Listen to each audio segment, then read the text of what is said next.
आप देख रहे हैं वार्ता 24।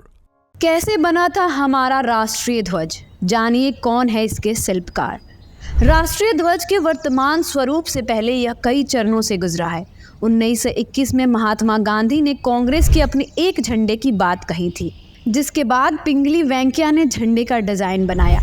हमारा राष्ट्रीय ध्वज देश की शान है। जब भी हम लहराता हुआ तिरंगा देखते हैं तो हमारा मन देशभक्ति से ओतप्रोत हो जाता है। भारत का झंडा देश के लोगों के बीच एकता, शांति, समृद्धि और विकास को दर्शाता है।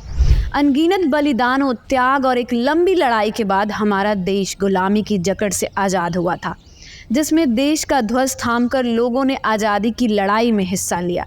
अपनी इस स्टोरी में हम आपको आज़ादी की लड़ाई के समय से लेकर भारत के राष्ट्रीय ध्वज के वर्तमान तक के स्वरूप के बारे में जानकारी देंगे और यह भी बताएंगे कि किसने इसकी डिज़ाइन बनाई। हमारे राष्ट्रीय ध्वज के वर्तमान स्वरूप से पहले यह कई चरणों से गुजरा है।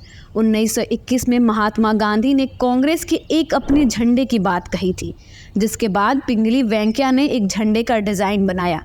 उस झंडे को देश के दो सबसे बड़े धार्मिक समुदायों, हिंदू और मुसलमान को दर्शाते लाल और हरे रंग में बनाया गया। बाद में इस झंडे में परिवर्तन किया गया और लाल रंग के स्थान पर केसरिया रंग जोड़ दिया गया।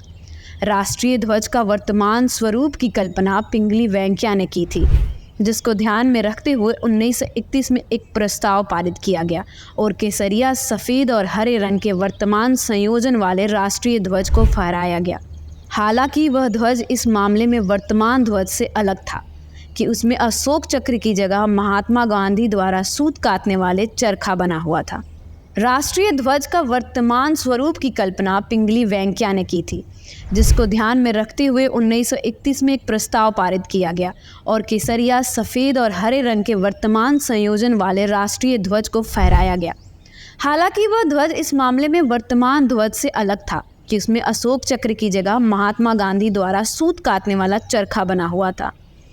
चरखा जहां स्वदेशी के संदेश के साथ देश के गरीब और हस्तलिपियों का प्रतिनिधित्व करता था, वहीं गांधी जी के अहिंसात्मक स्वतंत्रता आंदोलन का एक महान प्रतीक भी था।